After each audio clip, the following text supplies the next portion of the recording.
Nobody get nervous. You ain't got nothing to fear. You're being robbed by the Dillinger Gang, and that's the best there is. John Dillinger, Prince of Crime. Chains, guards, and locksmiths, why, he laughed at them. He laughed at the law, and he laughed at death, too. John Dillinger thinks he's invincible. But when you thumb your nose at the feds, better start making yourself scarce. So John Dillinger is now the most wanted man in America. He's public enemy number one. All I need is my gang, my gun, and a fast car. Shooting his way out, Dillinger streaks back to Chicago. A chase of chases. Hoover orders the man in charge, Melvin Purvis in Chicago, to basically drop everything and find John Dillinger. You want to be the most wanted man in America? Be prepared to catch some serious heat. They can't hold me. They can't catch me. So screw you, G-Man. You're just gonna have to kill me.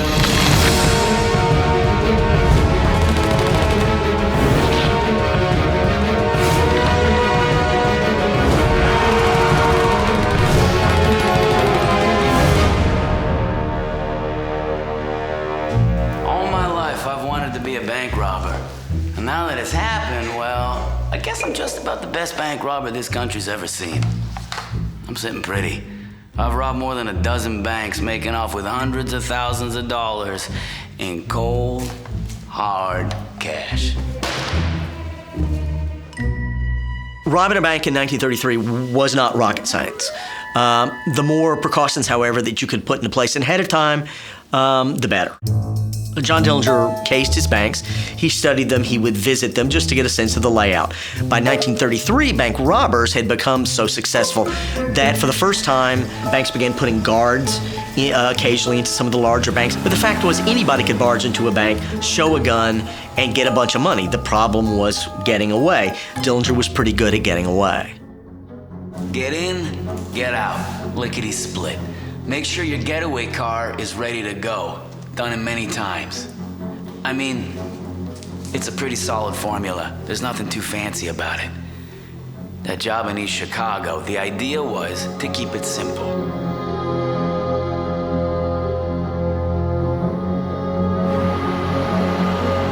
You know, some people just shoot their way out of trouble. But a bank job with a body count, not my style. And it's just bad business. You know, if you look at some of his peers, like, say, Babyface Nelson, who seemed to delight in unnecessary gunplay, Dillinger prized brevity. He knew that the faster you get in and out of that bank, the less time law enforcement has to react. He didn't want to shoot anybody. He didn't want to get in any trouble. In East Chicago, we stroll in and I sing my usual song. This is a stick up, put up your hands, and get back against the wall. During this particular robbery, there were not as many people involved. He generally did bank robberies with between 4 to 6 people, and the East Chicago job was 2 or 3. This does not play into Dillinger's usual pattern. Cops rush in. Freeze! I spin the gun on them. I'm not gonna shoot them, but I make it so they sure as heck can't shoot me. I'm joking with them a bit. I tell them, hey, you oughtn't be afraid of this thing. I ain't even sure it'll shoot. It's important to stay calm. But this time, things got a little out of hand.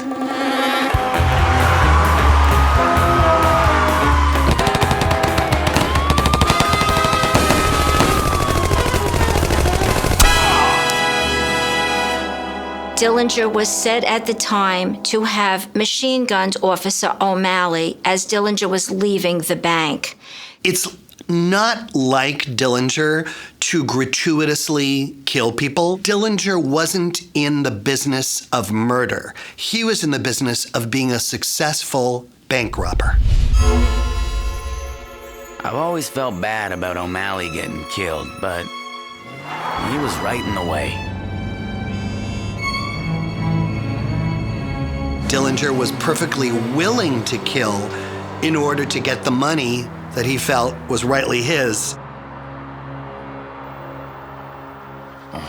Honestly, no one was 100% sure who killed that cop. Fact is, it doesn't even matter if you actually pulled the trigger. If folks even think you shot a cop, oof, that's not good.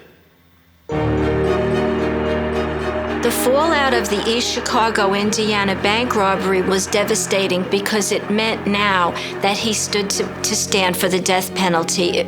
If he had been brought to trial, it is likely he would have been found guilty and he would have been sentenced to death. So at that point, it shifted for him, and he had everything to gain by escaping and everything to lose by being caught. One thing was for damn sure. I wasn't planning on getting caught. Not by the feds, not by anyone. The laws were written so if a bank was robbed, let's say in Michigan, the FBI had a very hard time making it a federal offense. The FBI did not have the right to investigate that robbery. One of the reasons Dillinger was so successful and had such longevity, if you got out of a county, the sheriff wasn't coming after you. So we kept moving. After the Chicago heist, me and my gang just kept dodging the law. First Florida, then Texas, then Mexico, and finally Arizona.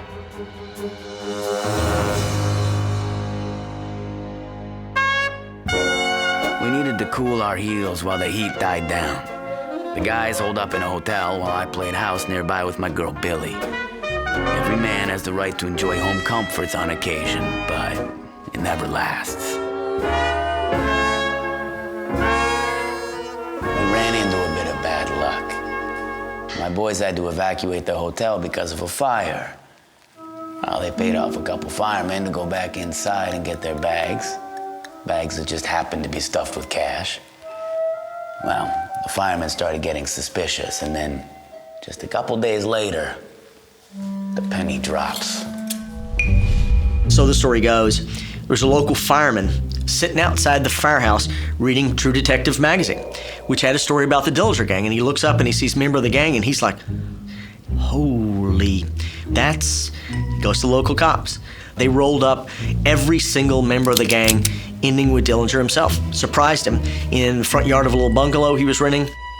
He couldn't do anything. They had him. I admit, they caught me napping. I got an all-expenses-paid trip to the big house.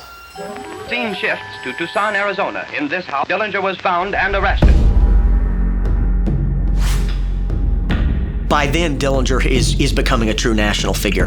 He's molted the skin of just an Indiana outlaw, and he's getting into the national newspapers.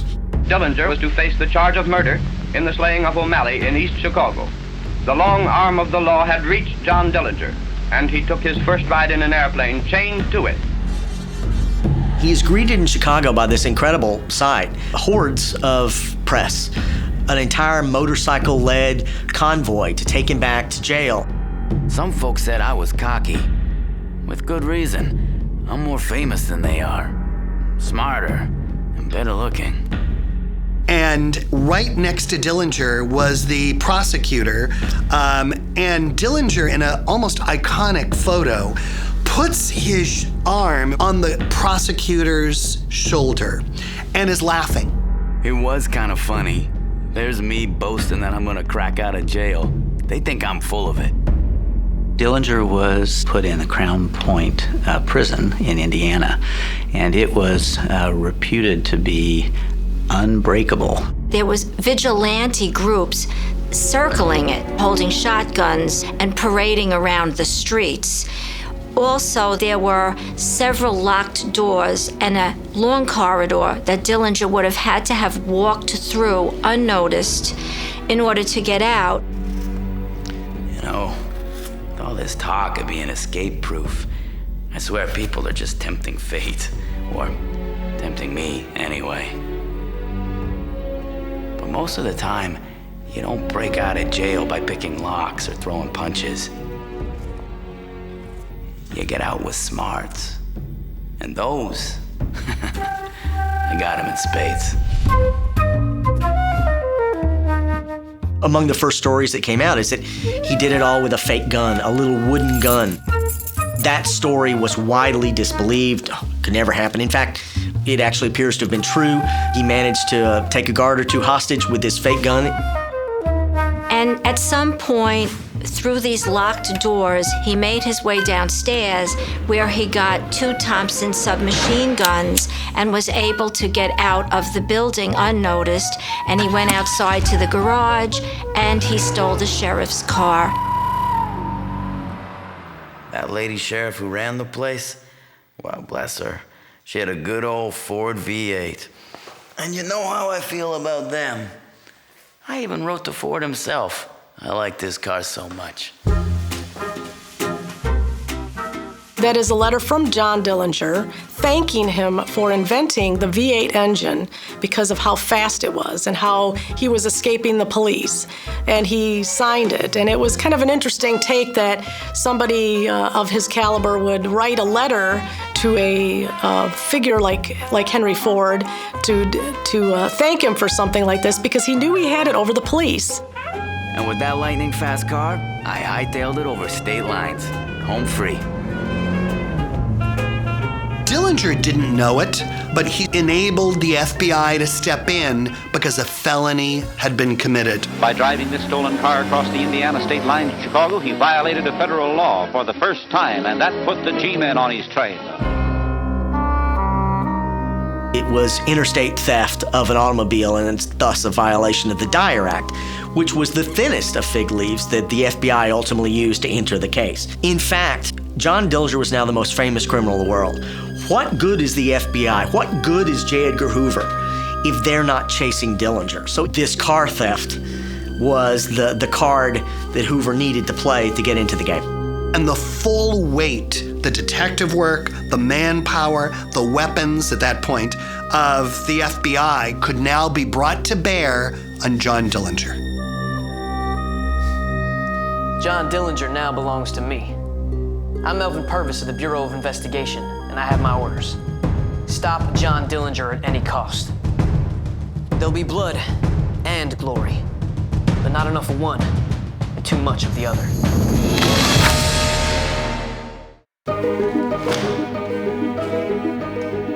I was the best damn bank robber in the country. And to top it all off, I bust out of an escape-proof jail.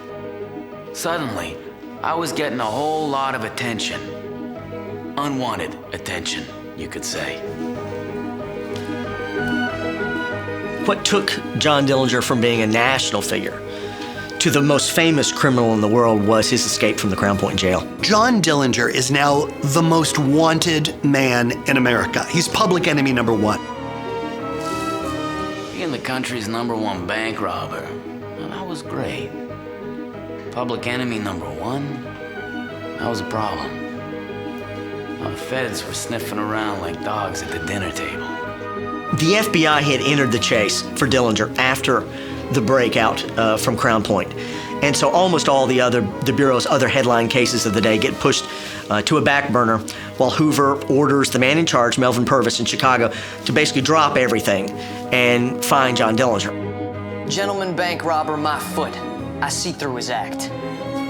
He's a stone-cold killer. But he's smart. And we needed to be smarter. Melvin Purvis wasn't in the business of making friends and influencing people. As the special agent in charge of the Chicago office, some considered him to be unemotional and quite businesslike in his approach. My father was efficient. He was loyal. One thing Hoover demanded was loyalty. My father got every job done that he was assigned to do. Everyone's got a story about how they were made. Dillinger, he was made by the Dust Bowl. In a way, he was made by the banks.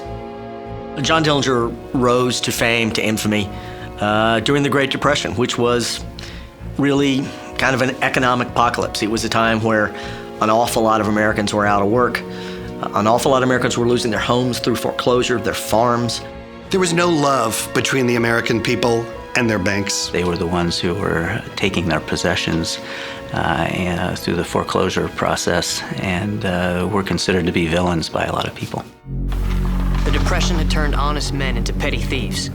But let's face it, bootlegging had already produced a generation of outlaws. Prohibition really set the stage for how the people in America viewed the criminals, because everybody was drinking. And to be honest, everybody was making moonshine in their basement. So the acceptance of lawlessness, particularly lawlessness that the people felt didn't have a victim. It made an entire generation of Americans more comfortable with criminal endeavors than perhaps they would have been before. John Dillinger came out of a kind of a hardscrabble background in Indiana, born in Indianapolis. He was very troubled from an early age. His mother died when he was 3. He was bright and intelligent, but very rambunctious, was engaged in a lot of trouble. Like everybody else, I did a bit of this and that. First thing I ever stole was a chicken. Then joyriding, usual stuff. I did a stint in the Navy, but I couldn't handle the spit and polish, so headed back home to pick up where I left off.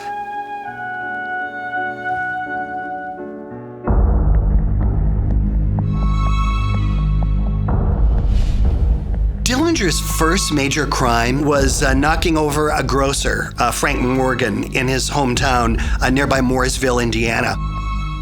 It shows, frankly, what an inept crook John Dillinger was. One night, apparently after a little too much to drink, he and this other fella decided they needed some more money. He took a large metal bolt of some time and wrapped it in cloth. Hit him over the head with this thing and took what little money he had. When Dillinger was immediately arrested, he didn't ask for a lawyer, and then foolishly, he agreed with the prosecutor that he, Dillinger, would plead guilty to this petty crime. People told me if I pled guilty, I'd just get a slap on the hand. And it was a slap, all right, but a backhand and right to the face. To Dillinger's shock, and to the shock of his whole family, Dillinger was sent to the penitentiary at Pendleton, the reformatory, for a 10 to 20-year stint for a drunken, stupid mugging of a grocer.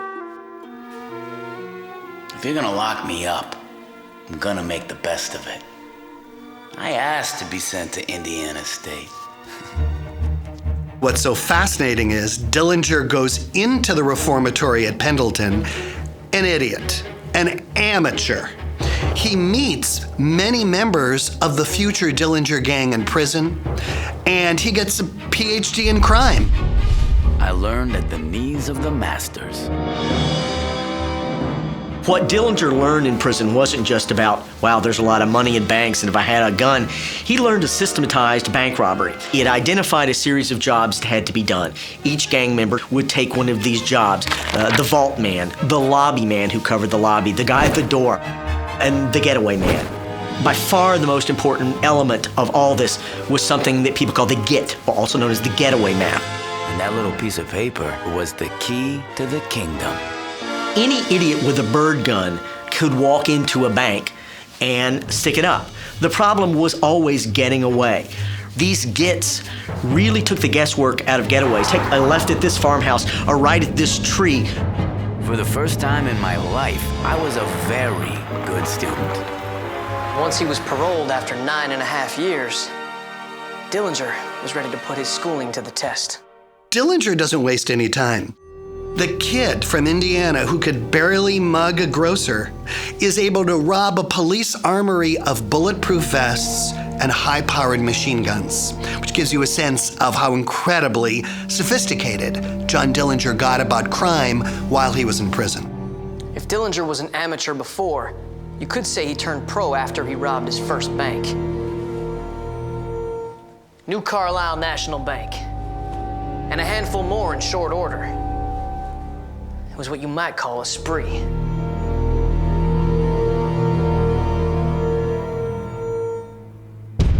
I like the thrill of robbing banks. I wasn't just a thug, that's not my style. I like the theater of it all. I think the reason Dillinger jumped over balustrades is it was the quickest way to get to a bank vault. But it looked very swashbuckling, and it played into Dillinger's image of being Robin Hood. Dillinger went to the movies and loved seeing newsreels before the feature films about him. Desperate public enemy now rises to fame as an underworld hero. And now here I was up on the silver screen, why, just like Clark Gable himself. Who else would be on the lam and still managing to check himself out at the movies? He's not just arrogant, he's dangerous. And his flair for the dramatic is about to land him squarely in the Bureau's sights. Trust me, it's the last place anyone wants to be.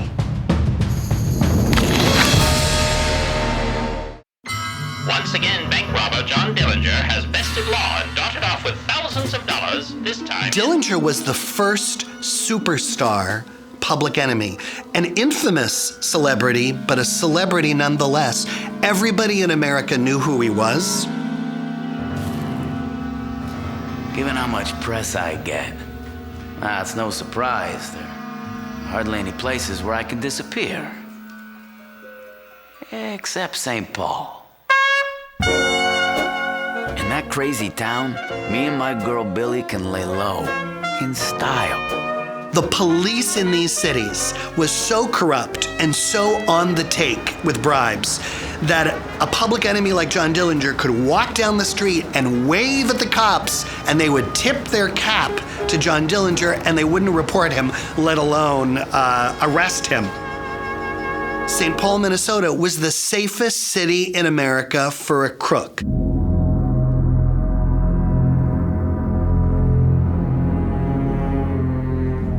Tracking Dillinger wasn't so easy.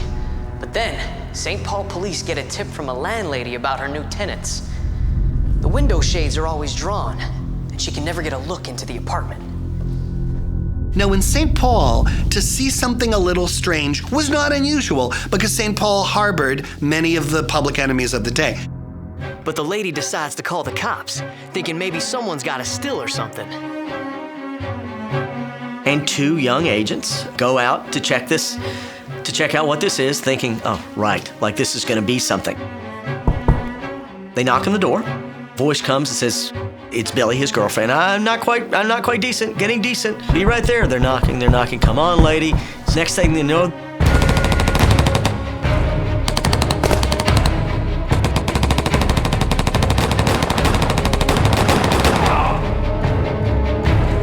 so he blasts out the door, and John Dillinger, public enemy number one, the most wanted man in America, escapes from the FBI. That was fun. I mean, except for taking the bullet. Man, I must have burned them G-men up. I just vaulted out of there. Well, you know what they call me, right? He gets a nickname, the Jackrabbit. Because he'd just take off. No one could catch him. I kind of like that name. And the reputation that goes along with it. The embarrassment to the FBI was so great, the Society of Professional Magicians gave John Dillinger its Harry Houdini Award for escaping from St. Paul. it's really after this shootout that Dillinger becomes the highest priority for the Bureau. He has to be. He is suddenly the most famous criminal in the world. My boss, J. Edgar Hoover, is still trying to justify his fledgling national police force. And John Dillinger is a great argument as to why we need one. But the general idea remains a tough sell. There was certainly a sentiment in the country that a national police organization would be a sinister group and would be something that was to be avoided. But Hoover and the FBI were becoming a part of the larger discussion nationally, and Franklin Delano Roosevelt had been elected president, and he was moving on many fronts to expand the national scope of the government, and this was part of it. Mr. Hoover's ambitions for the FBI were such that they needed to be a force in dealing with the nation's #1 bad guy. So in a way, the rendezvous between J. Edgar Hoover, the director of the FBI, and John Dillinger, they were kind of like Moby Dick and Ahab. They fit each other beautifully. Dillinger was the best thing that could have happened to J. Edgar Hoover. Dillinger, in many ways, made J. Edgar Hoover and the FBI what they are today. And Dillinger was certainly living up to his role as a great white whale. And a slippery one at that. By the middle of April, the FBI has missed Dillinger like 3, 4, 5 times in a matter of weeks. One of the places, of course, that they kept under surveillance all the time was the Dillinger family farm. I took Billy to see my family. By this time, the house was often drawing a crowd of fans and rubberneckers. I gotta say, it's just too easy to dodge these guys. There was another incident in Indianapolis where Dillinger had actually dropped off some money at the family service station. An FBI agent had trailed him, lost him, and thought couldn't be him. It was him. The trick is to keep moving. So I decided to find us a safe house in Chicago. I set up this rendezvous with a guy that I thought was on the up and up. Maybe I was getting a little too cocky.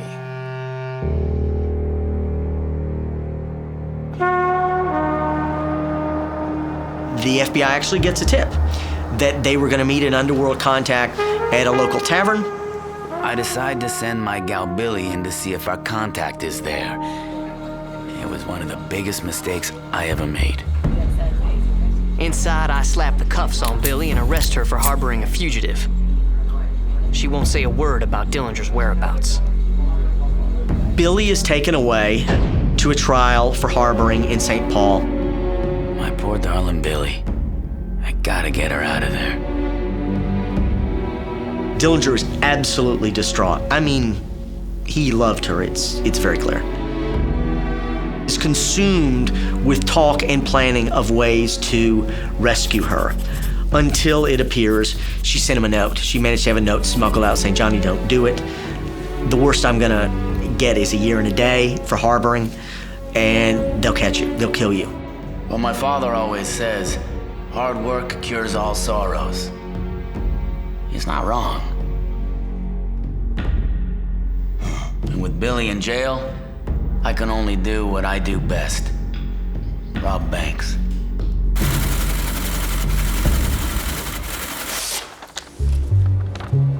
We're getting reports about Dillinger from all over the Midwest. But by the time he's done the job and I'm hearing about it, he's long gone. The trick is to catch him off guard, laying low. Meanwhile, we want to make sure everyone knows his name and his face. J. Edgar Hoover's PR staff had a brilliant stroke, which was to create the public enemies list. I know the heat is turning up with Hoover's public enemy stuff. He's making me a star to make himself a star. J. Edgar Hoover wanted John Dillinger to be infamous so that when the FBI brought Dillinger down, Hoover could get all the credit, go to Congress and say, see, if we didn't have a federal police force like the FBI, we couldn't get dirty rats like Dillinger. You need to make the FBI even more powerful. So J. Edgar Hoover realizes his career and the future of the FBI rests on one thing: killing John Dillinger.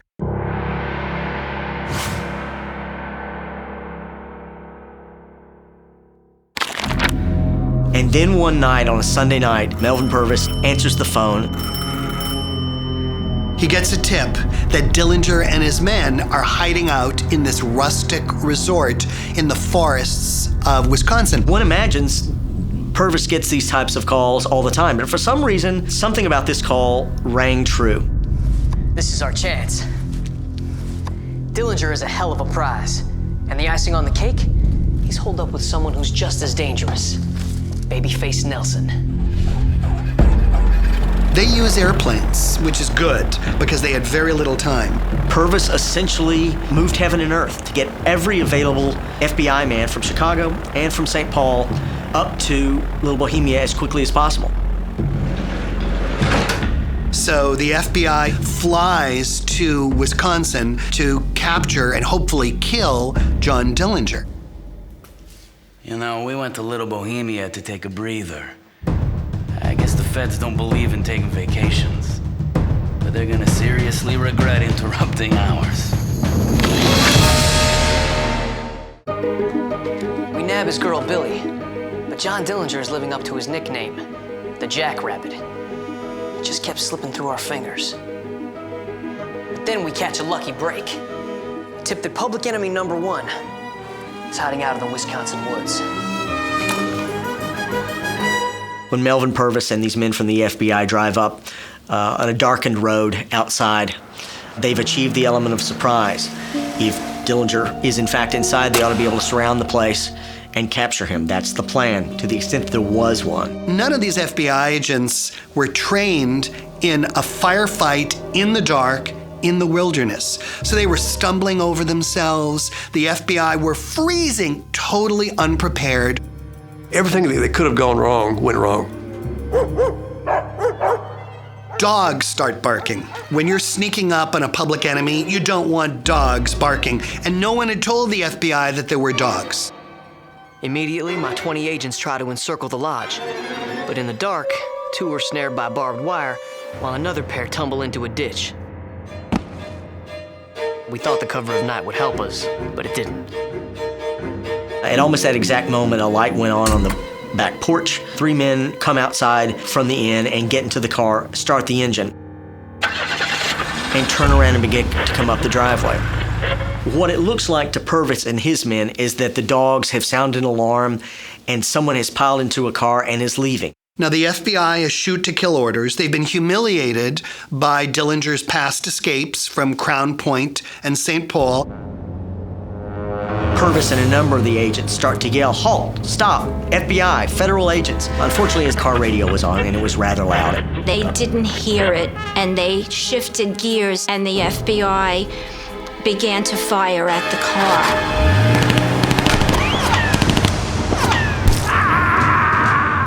It's not the Dillinger Gang. It's a conservation worker who is dead, killed an innocent man by the FBI, another man wounded, but worse for the FBI, their shots in the middle of the night, killing an innocent man, alert the Dillinger Gang that the FBI is there. I look through the window and see a bunch of feds stumbling around in the dark. That was when Dillinger and Babyface Nelson and the rest of the gang realized that they were in serious trouble, that the FBI was out there in the woods. There was an exchange of gunfire. Dillinger and some of the others opened fire from the second floor bedrooms. Most of the FBI guys kind of hit the deck. It takes probably up to 5 minutes for them to physically begin to move around the sides of the inn. And it was during that 5-minute window that Dillinger and most of the gang leaped out of the back of the inn onto a huge mound of melting snow, ran down to the lake shore. Babyface Nelson went the other way and ran off into the woods. Nelson soon comes face to face with one of our best men, Carter Baum, and nearly cuts him in half with a Tommy gun. He was probably dead before he hit the floor.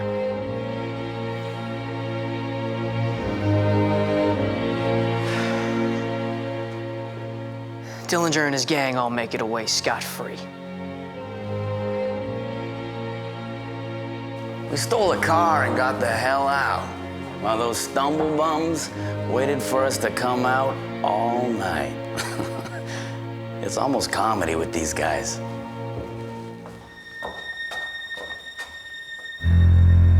The fallout from Little Bohemia was dramatic. That evening was certainly the low point in FBI history to that point, and by any measure certainly has to be one of the lowest points in FBI history to this day. Melvin Purvis, in particular, was despondent because an FBI agent, Carter Baum, had been killed on his watch. The raid, the botched raid, led to the death of a comrade. All the political capital and the media attention that they had aggregated in previous months was squandered. Suddenly, J. Edgar Hoover was a joke. It made the FBI, however briefly, a national laughingstock.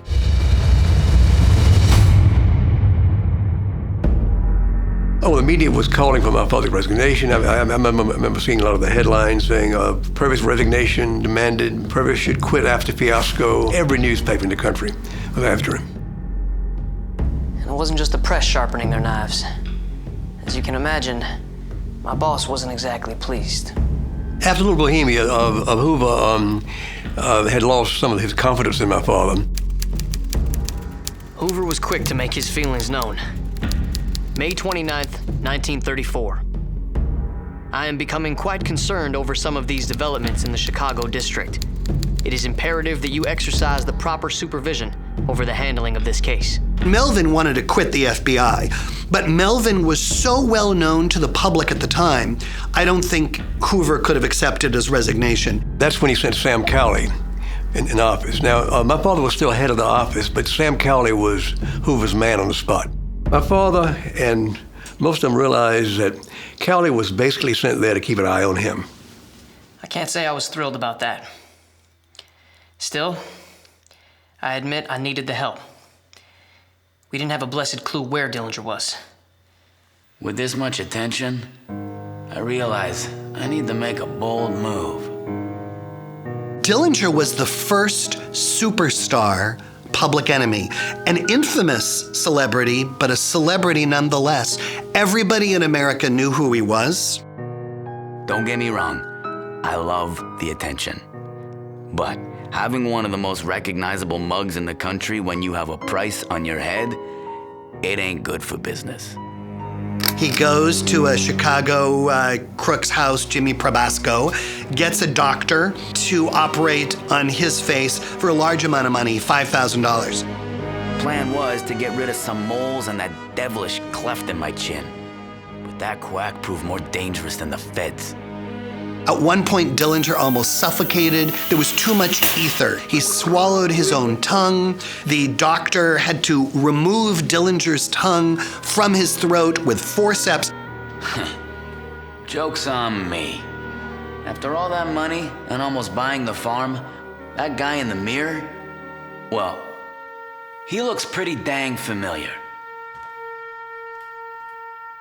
And that guy's got a price on his head. Now we're appealing to the public for help, with the biggest incentive yet. We put 10 grand on the line to get the drop on Dillinger. Purvis is asking your average Joe to turn me in? You kidding? People love me. So good luck with that, G-Man. We got many tips. Most of them got us nowhere. They really had not made much progress. And then progress came to him. They got a phone call from the East Chicago, Indiana police from a detective named Martin Zarkovich. The detective had this source. The source's name was Anna Sage. She ran a brothel in East Chicago, Indiana. And she said there was a man staying at a house, and his name was Jimmy Lawrence, but it was John Dillinger. Sage had underworld ties going way back, so it makes sense Dillinger would hide out at her place. And she has good reasons for ratting him out. She had just received a letter from the immigration department that she was about to be deported to her native Romania. And so she decided that this was an opportunity for her to get the reward money for Dillinger, which was substantial by then, and also look to get assistance with the immigration department so that she would not be deported. Me? I was lying low at Anna's brothel. But it didn't take long before I was going a little stir-crazy. I need to get out, get some air, with my new girl Polly. And Anna, of course. She told the FBI and the police of a plan where she and John Dillinger and Dillinger's girlfriend, Polly Hamilton, would be going to the movies together. There were two possible theaters, the Biograph and the Marlboro.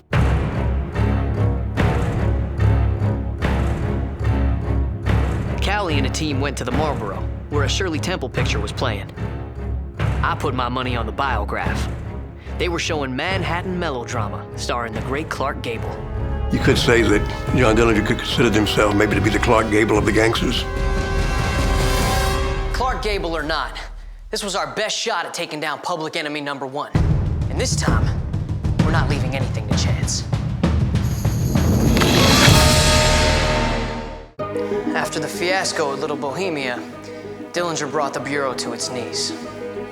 Now, 3 months later, it's time for payback. We have a solid tip-off from a woman who's harboring Dillinger. She tells us that public enemy number one is planning a trip to the movies. I wait outside the Biograph, half expecting nothing. But the woman in red, Anna, she wasn't lying. There he was, the man himself. With Polly Hamilton on one arm and Anna Sage on the other. And so my father thought, well, maybe if he and some agents could go in there and take some seats behind them and grab them. But it was too dark. And of course, inside of a theater would be no place for a gunfight. So they all decided to wait until they came out. So the plan is, when the crowds come out, he will look for Dillinger. When he sees Dillinger, he will light a small cigar that he's holding. And that's when everyone will move in. The Biograph movie theater neighborhood is surrounded with more than a dozen armed agents because the FBI wanted to make sure that they killed the right guy. After all of these disasters, including in Little Bohemia in Wisconsin, the FBI wanted to make very sure that they didn't kill someone who looked like John Dillinger. They wanted to make sure they killed public enemy number one. The movie is over around 10:30. People start to come out. In time, Purvis spies Dillinger walking with his girlfriend Polly Hamilton and Anna Sage. My father said his hand was shaking so much, they found it hard to light the cigar with a match. And as Dillinger was walking down the sidewalk, the agents started collapsing in on him. Something other than the heat was making my skin prickle. And it's suddenly clear as glass. They set me up. When he recognized that there was something wrong, he reached for his gun and started to dart down the alley.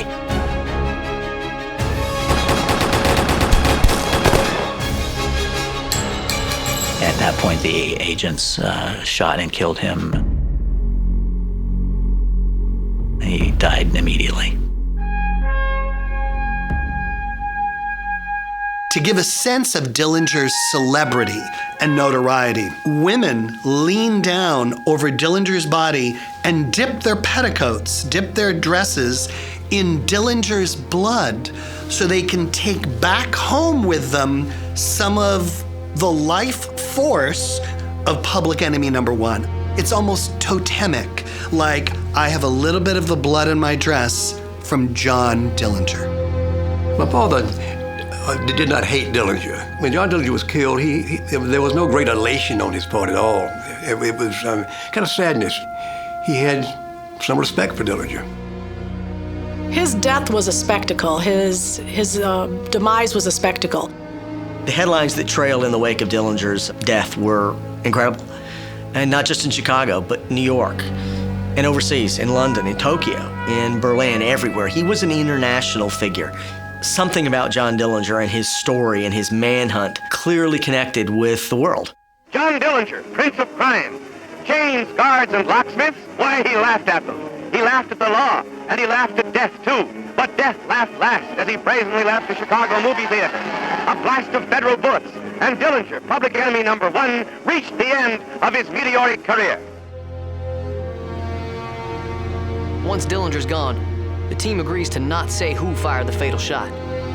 Still, I got most of the credit, and that ruined Hoover's day. Much of the immediate fame flowed to Melvin Purvis. He was kind of anointed as the most famous law enforcement officer, the most famous good guy in the country. There was no room in Hoover's cosmology of any other agent but Hoover. So Hoover was not happy. He raged about that he should have gotten the honor of killing Dillinger, not Melvin Purvis. Melvin Purvis ends up being a pretty sad story. There are files that will show you that Hoover did everything he could at every possible turn to block every possible decent job that Melvin Purvis ever sought. Melvin left the FBI within a year after killing Dillinger.